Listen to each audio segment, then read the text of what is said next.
Hey there, and welcome to this week's edition of The Wrap. Simple news summaries for busy people. Some news first up. The Wrap team is going on a little break. We'll be resting and considering how to make things even better for you when we return.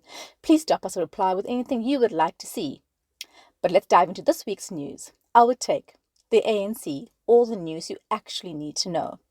You probably keep hearing about the ANC's provincial elections. They've been happening across various provinces in the run-up to the ruling party's big conference in December, where President Cyril Ramaphosa will go head-to-head with whoever will try to dethrone him for national leadership. It's tedious stuff a lot of the time, with countless postponements and infighting that makes no sense to those outside the 100-plus-year-old organization. But it matters because the eventual victors will ascend to actual government and dictate governance for all South Africans, not just the 1 million or so ANC members. So we have to keep an eye on the ANC's messy road to its big conference. Here's what you need to know. The results of the party's provincial conferences are seen as a litmus test for the battle between the Radical Economic Transformation faction, loosely aligned to former President Jacob Zuma, and the embattled Ramaphosa faction. One faction wants to evade accountability for state capture, and the other doesn't effectively deliver on its promises. So tough choices. One thing is for sure, the RET faction's continuing presence across the party is hobbling Ramaphosa's sprint to the presidential podium. Now, the KwaZulu-Natal conference last weekend delivered a blow to Ramaphosa's reform ambitions. Siboniso Duma won the provincial chairperson position, replacing KZN Premier Sihle Zikalala. Duma and his faction are a pro-Zuma faction fighting for the step-aside rule to be set aside. More than 2,000 delegates attended and sang pro-Zuma songs, which included Wenzeni Uzuma, which asks, what has Zuma done, i.e. why is he being persecuted by ANC? As Ramaphosa entered the room, he was booed and jeered, and that's not the first time. Duma had to call delegates to order to let Ramaphosa finish his speech. But KZN is in the minority thanks to being Zuma's stronghold. Preliminary provincial results are largely in Ramaphosa's favour. Limpopo, Eastern Cape, Mpumalanga and Gauteng have all endorsed Ramaphosa to be elected for a second term, though there is no guarantee that their provincial structures will follow suit. The Free State is unlikely to have a conference this year, but Ramaphosa ally Mxolisi Dukwana is the interim leader, and the Northwest Elective Conference has been beset with postponements and is unlikely to be held this year. That province is controlled by RET Alliance Supra Muhamapelo. So what does that all mean? Largely, Ramaphosa still is in the lead. What else do you need to know in the run-up to the elections? For the first time, the party's top leaders, that's your president, secretary general, and so on, will have to disclose their financial records. This is a direct response to the controversial CR17 campaign, which saw Ramaphosa elected president of the ANC in the 18th of December 2017, and it set the scenes for many proxy battles for power based on who funded Cyril Ramaphosa. Now, lastly, competition is open for the party's so-called top six. Former health minister, the Vibe, i.e. Digital Vibes, Zweli Mkhize, has thrown his hat into the ring for the position of ANC president, a direct if unlikely challenge to Ramaphosa. Mantashe, current chair of the ANC, has also declared his intentions to run again. Should he succeed, this would seem having been a top six member for 20 years. Another feather in his dinosaur cap. Ultimately, however, the ANC's long-held grip on voting power in South Africa is slipping since it swept to victory at the end of apartheid in 1994. Beset with corruption and factionalism, best typified under Jacob Zuma, the party's attempts at redemption under Ramaphosa have been too slow and not particularly compelling. The party may lose its majority as soon as 2024. Now, South Africa must ready itself for a complicated future where coalition politics will increasingly become the norm, along with all the endless bickering that this entails between governing parties. Yay! Anyway, moving on to some better news with your big story. President Cyril Ramaphosa announced his long-awaited plans to address South Africa's energy crisis at a Monday family meeting, and it's a goodie. The plan does the obvious. Listen to the experts. This includes cutting regulatory red tape for embedded power generation, bringing in original equipment manufacturers to restore equipment, recruiting former Eskom staff, allocating additional resources for maintenance, buying excess energy from independent power producers, and freeing up Eskom to buy energy from industrial and commercial producers, according to Fin24. The real tragedy is that it's taken this long. Various experts have been punting these interventions for years, but government has ignored them for ideological and other reasons. Now, when Eskom CEO Andre de Ruyter came into the poison chalice of a role in 2020, he put these ideas forward. It shouldn't have taken this long to get them approved, but here we are. It took a crisis and record load shedding to force Ramaphosa's hands, and De Ruyter got everything he asked for and more. For example, while the Eskom plan recommended raising the license to exemption threshold for embedded private generation projects from 100 megawatts to 1,000 megawatts, Ramaphosa removed the cap entirely, according to Fin24. And we don't have to wait too long to see action. Ramaphosa announced that in the next 3 months, Eskom would take extra measures to add more generation capacity to the grid. Here are some of the plans. Buying surplus capacity from independent power producers along with private generators such as mines, paper mills, shopping centres and other private entities that have surplus power. Importing surplus power from neighbouring countries such as Botswana and Zambia. Doubling the power we get from renewable energy, gas and battery storage to 5,200 megawatts. We'll also see Eskom constructing its first solar and battery storage projects at Komati, Majuba, Letabo and several other power stations, adding over 500 megawatts to the system. And setting up a special law enforcement team to fight the spate of sabotage at Eskom in recent months. Finally, incentivizing the use of rooftop solar power so you can sell surplus power to Eskom. It turns out that the headlines a few weeks ago about Eskom punishing us for using solar was incorrect. Let's hope all of that is not too little too late and that we have the expertise to get it done. We're tired of the sounds of silence references. Darkness is not our friend. Moving on to your briefs. Who runs the world? Girls. Join us in saying halala to Banyana Banyana and Deputy Chief Justice Mandisa, who made history and reached career milestones this week. Firstly, South Africa won its first Women's Africa Cup of Nations ever after Banyana Banyana defeated host Morocco 2-1 on Saturday. The team received a heroine's welcome at OR Tambo International Airport on Tuesday.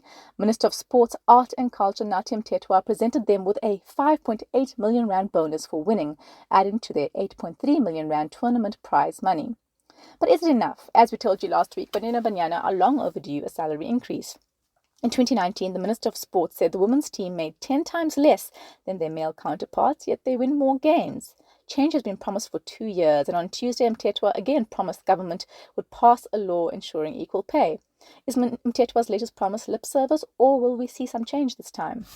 In other Womandla news, Supreme Court of Appeal President Mandisa was officially named the Deputy Chief Justice by President Cyril Ramaphosa on Monday.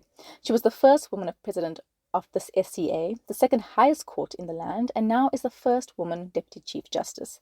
This effectively lines her up to become Chief Justice when Raymond Zondo retires from the Concourt in 2024, and of course she will be the first female Chief Justice when that happens. But as we reported before, Maya is currently the country's only female head of a court.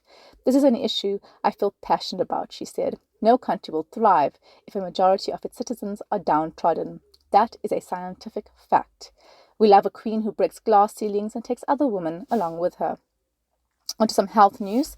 Monkeypox is back in the headlines. On Saturday, the World Health Organization declared the outbreak a global emergency.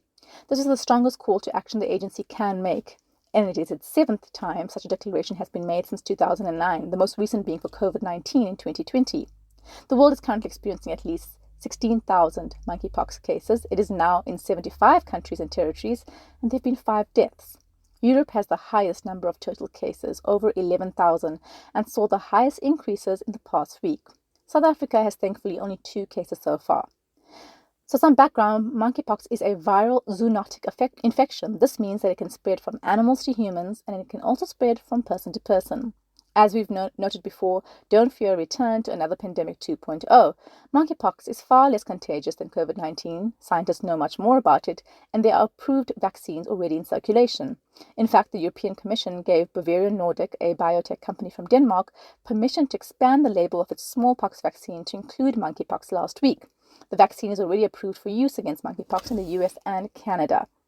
Now, the most common symptoms of monkeypox include fever, headache, muscle aches, back pain, low energy, and swollen lymph nodes. This is followed or accompanied by the development of a rash or lesions that evolve through 4 stages before scabbing over and resolving. If you have symptoms, try to go into isolation as soon as you can. The incubation period is 1 to 2 weeks. You should also abstain from sex because you are infectious and could pass the virus to others.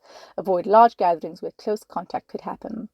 Symptoms largely last 2 to 4 weeks and usually go away on their own or with supportive care, such as medication for pain or fever. Stay safe out there.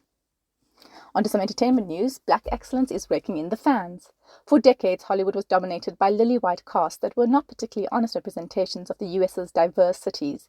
The Oscars so white controversy in 2015 and 2016, when no people of color were nominated for the 20 acting nominations, marked a turning point. It makes business sense too, if the findings of the 2022 Hollywood Diversity Report are anything to go by. Films with more diverse casts perform better at the box office. In 8 of the top 10 theatre-released films in 2021, at least 30% of cast members were from minorities, while films with less than 11% minority actors were the lowest box office performers. And diverse audiences are also keeping the industry alive, as the authors of the report noted. They said every time there was a big movie that exceeded expectations or broke a record, 53 to 60% of opening weekend audiences were people of color. Studios should consider them to be investors, and as an investor, they should get their return in the form of representation. So in that spirit, here's a lineup of Black excellence in entertainment we're looking forward to. First up, the much-anticipated trailer for the second Black Panther was released over the weekend at the San Diego Comic Convention, and it is glorious. The original film was the first Marvel Studio film with a Black director and a predominantly Black cast, and was a resounding success. The sequel, titled Black Panther Wakanda Forever, is set to be released in November 2022 and has faced numerous hurdles, including star Chadwick Boseman's untimely death.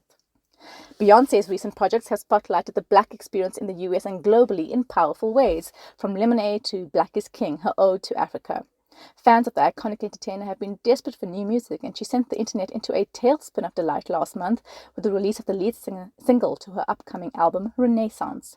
The single, titled Break My Soul, has been dubbed an anthem for the Great Resignation, with lyrics reflecting the post-pandemic exhaustion with how corporations have long treated workers. The full album, which promises to be a homage to 90s dance music, will be released tomorrow, just in time for the weekend. So, put on your dancing shoes and await the return of the Queen. Finally, Jordan Peele initiated a new genre of Black horror, like the astounding indie success of 2017's Get Out and the less coherent Us in 2019, both of which tease themes of race and class into compelling horror stories. Now his new movie, Nope, about aliens that don't come in peace, is performing really well at the box office. You can catch it in South Africa from the 19th of August at a cinema near you. On to some more international news. Remember when armed pro-Donald Trump supporters stormed the US seat of governance in 2020 after the then famously orange president lost the election to Joe Biden? Protesters had hoped to intimidate Trump's deputy Mike Pence into refusing to certify the results of the election. The riots, which some have referred to as an insurrection, led to 5 deaths, 138 injured cops, and more than 850 criminal charges. False claims of the election being thrown are still being circulated by Trump and his allies, despite a complete lack of evidence. That day has become known as the January 6th attacks and has been the subject of an ongoing inquiry by the US equivalent to our parliament. The ongoing testimony, especially by those inside Trump's camp, was damning and revealed Trump's hand in inciting the violence. Here are some of the biggest revelations so far. Firstly, Trump asked Georgia's Secretary of State to find over 11,000 more votes in a line straight out of a dictator's playbook. Secondly, even Trump's own daughter, Ivanka Trump, agreed with former Attorney General that the election was not stolen. Several members of Congress asked for presidential pardons for the role they played in the attempt to overturn the election. And after hearing about the hang Mike Pence chants by protesters, Trump said at the time he deserves it. Trump wanted to join the mob as they stormed the Capitol, according to Cassidy Hutchinson, a former White House aide.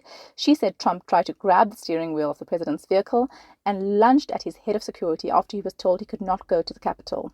Once he returned to the White House, Trump watched footage of the attack on Fox News, but refused to call on a mob of his supporters to stand down.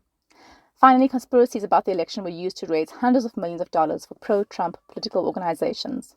Now, the next round of hearings are expected to begin in September. Trump could be found guilty of major crimes, including treason, but prosecutors may be hesitant to charge a former president who may run for office again. That's because if Trump is convicted of any charges and barred from running for office, it will set a tough legal precedent that could be used as a political weapon to stifle opposition. Alternatively, if Trump is found to have incited an insurrection and gets away with it, it would undermine democracy and create a grave injustice. The real danger is the return of power by a Republican Party enthralled with Trump and his divisive and dangerous politics. The US, more divided than ever politically, is not out of the woods yet on that score. Back to some South African news. Be careful of finger pointing in Mbeki. Poor Ramaphosa can't seem to catch a break. Last Thursday at the memorial service for the ANC's Deputy Secretary General of the ANC, Jesse Duarte, former President Thabo Mbeki lambasted Ramaphosa for failing to deliver on a national compact to address South Africa's many crises, warning of an Arab Spring-style uprising. It's worth noting, though, that Mbeki can't wash his hands of responsibility for many of our problems, given that the arms deal and disbanding of the Scorpions happened under his watch, along with a failure to invest in Eskom in the early 2000s. As Adrian Basson, News 24's editor, writes, when the final chapter of the demise of the ANC is written, Mbeki's name and actions will loom large. Finally, can South Africa fund a BIG, a basic income grant? South Africa's economy has been in trouble for some time. Protecting our most vulnerable is an age-old problem that we need big ideas to solve. Pun intended. The idea of providing a basic income grant, or BIG, began in March 2020 when the government started rolling out COVID-19 social relief grants of 350 Rand a month. The monthly cash payments to poor and unemployed South Africans provided them with a social safety net. It's now proving difficult to discontinue and has seen several extensions. South Africa already runs a sophisticated social grant system, but these are aimed at specific categories of people such as pensioners and those who are disabled. The BIG used to the larger idea of a universal basic income grant, which has been trialled in other countries where inequality is also a problem. The problem, of course, is where to find the money to fund it. A recent report by research house Intellidex on behalf of Business Unity South Africa, or BUSA, plus Business Leadership South Africa, has settled on increasing VAT as the least bad option. A 2% hike to 17% in VAT could bring in an additional 50 billion Rand in tax revenues, according to the 64-page report released last month.